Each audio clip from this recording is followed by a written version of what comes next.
সাংসদ প্রিয়াঙ্কা গান্ধী সংসদে প্রথমবার ভাষণ দিয়েই রীতিমতো ঝড় তুলে দিলেন। একের পর এক ভাষণে মোদী সরকারকে তুলোধনা করলেন প্রিয়াঙ্কা। তিনি যখন বক্তব্য দিতে যান তখন চারিদিকে হাততালি শুরু হয়ে যায়। নিজের প্রথম ভাষণেই মোদী সরকারকে তোপ দাগেন প্রিয়াঙ্কা। বলা ভালো, হিন্দুত্বের পাঠ পড়ালেন প্রিয়াঙ্কা গান্ধী। তিনি বললেন, গত 10 বছরে সংবিধানের রক্ষা কবচ দুর্বল হয়েছে। ওয়েনারের সাংসদের মতে 2024-এর লোকসভা নির্বাচনে যদি এনডিএ আরো বেশি আসন পেত তাহলে সংবিধান পাল্টে যেত। সেই সঙ্গে মোদী সরকারকে সরাসরি তিনি বার্তা দিয়ে বলেন, নেহরুকে কটাক্ষ করা ছাড়া এনডিএ আর কি করেছে সেটা জানানো হোক। ভারতীয় সংবিধান সংসদে গৃহীত হওয়ার 75 বছর পূর্তি উপলক্ষে এদিন লোকসভায় বিশেষ অধিবেশনে নিজেকে তুলে ধরেন প্রিয়াঙ্কা। সেখানে প্রথমে বক্তব্য রাখেন প্রতিরক্ষামন্ত্রী রাজনাথ সিং। প্রতিরক্ষামন্ত্রীর ভাষণ শেষ হবার পরই বক্তব্য রাখতে শুরু করেন প্রিয়াঙ্কা। গৌতম আদানি, কেন্দ্রীয় তদন্তকারী সংস্থার অতি সক্রিয়তা থেকে শুরু করে নির্বাচনী প্রচারে সংবিধান বদল নিয়ে রীতিমতো আক্রমণ করেন প্রিয়াঙ্কা। নিজের প্রথম ভাষণে প্রিয়াঙ্কা বলেন, গত 10 বছরে এনডিএ সরকারের আমলে সংবিধানের রক্ষা কবচ অনেকখানি দুর্বল হয়েছে। যদি এবারের নির্বাচনে এনডিএ আরো বেশি আসন পেত তাহলে নিশ্চয়ই বদলে দিত ভারতের সংবিধান। একই সঙ্গে তিনি বলেন, সব ধর্মের মানুষ মিলেই আমরা স্বাধীনতা এনে দিয়েছে। কি বলেছেন প্রিয়াঙ্কা গান্ধী?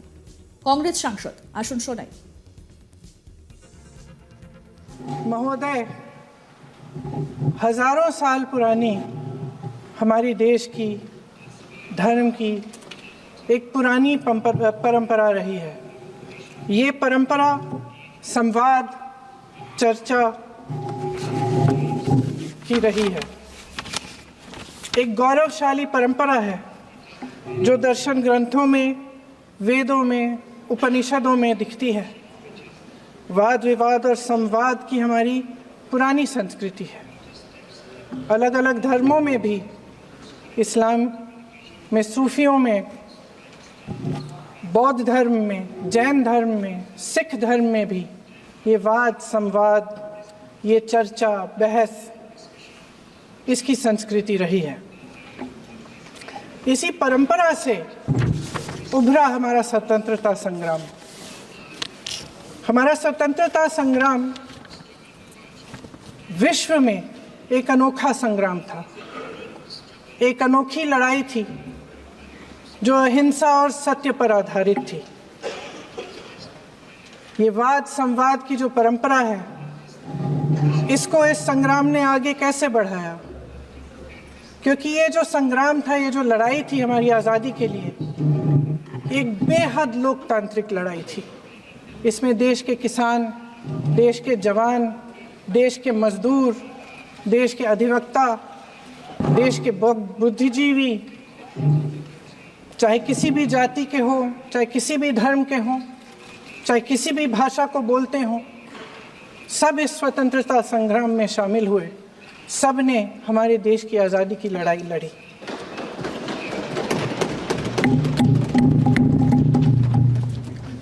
और उसी आज़ादी की लड़ाई से एक आवाज़ उभरी जो हमारी देश की आवाज़ थी। वो आवाज़ ही आज हमारा संविधान है।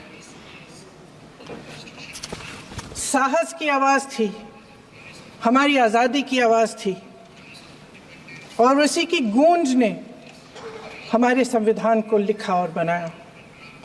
ये सिर्फ एक दस्तावेज नहीं है। बाबा साहेब अम्बेडकर,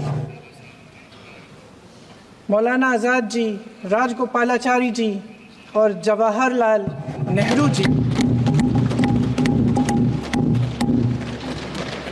और उस समय के तमाम नेता, जैसे आपने कहा, इस संविधान को बनाने की जो कार्य में सालों के लिए जुटे रहे।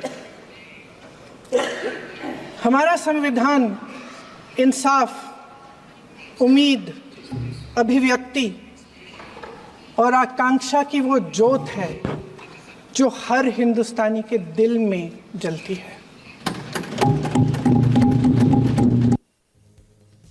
সংবিধান সংক্রান্ত বিশেষ অধিবেশনে ভাষণ দিলেও প্রিয়াঙ্কার কথায় উঠে আসে আদানি ইস্যুও। ওয়েনারের কংগ্রেস সাংসদের তোপ, 142 কোটি মানুষকে ঠকিয়ে একজনকে সুবিধে দিয়েছে সরকার। প্রথমবার সংসদে ভাষণ দিচ্ছেন কন্যা। গর্বের সেই মুহূর্তে সাক্ষী থাকতে লোকসভার গ্যালারিতে হাজির ছিলেন সোনিয়াও। রাহুলও এগিয়ে এসে শুভেচ্ছা জানান। তার কথা মন দিয়ে শুনতে দেখা যায় বিজেপিকেও। সব মিলিয়ে রীতিমতো জমিয়ে দিলেন প্রিয়াঙ্কা গান্ধী।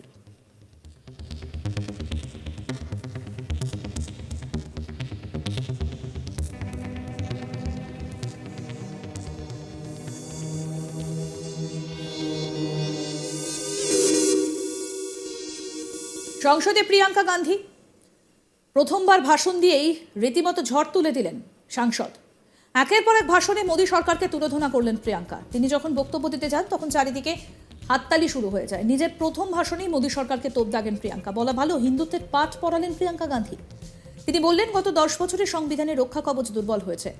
ওএনআরের সাংসদের মতে 2024-এর লোকসভা নির্বাচনে যদি এনডিএ আরও বেশি আসন পেত তাহলে সংবিধান পাল্টে যেত।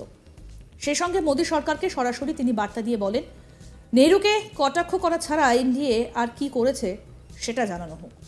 ভারতের সংবিধান সংসদে গৃহীত হবার 75 বছর পূর্তি উপলক্ষে এদিন লোকসভায় বিশেষ অধিবেশনে নিজেকে তুলে ধরেন প্রিয়াঙ্কা। সেখানে প্রথম বক্তব্য রাখেন প্রতিরক্ষামন্ত্রী রাজনাথ সিং। প্রতিরক্ষামন্ত্রীর ভাষণ শেষ হবার পরেই বক্তব্য রাখতে শুরু করেন প্রিয়াঙ্কা।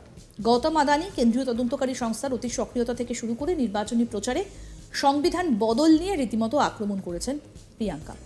নিজের প্রথম ভাষণে প্রিয়াঙ্কা বলেন, গত 10 বছরে এনডিএ সরকারের আমলে সংবিধানের রক্ষা কবচ অনেকখানি দুর্বল হয়েছে। যদি এবারের নির্বাচনে এনডিএ আরো বেশি আসন পেত তাহলে নিশ্চয়ই বদলে দিত ভারতের সংবিধান। কি বলছেন প্রিয়াঙ্কা গান্ধী, আসুন আরেকবার শোনাই। महोदय, हजारों साल पुरानी हमारी देश की धर्म की एक पुरानी परंपरा रही है। ये परंपरा संवाद, चर्चा की रही है। एक गौरवशाली परंपरा है जो दर्शन ग्रंथों में, वेदों में, उपनिषदों में दिखती है। वाद विवाद और संवाद की हमारी पुरानी संस्कृति है।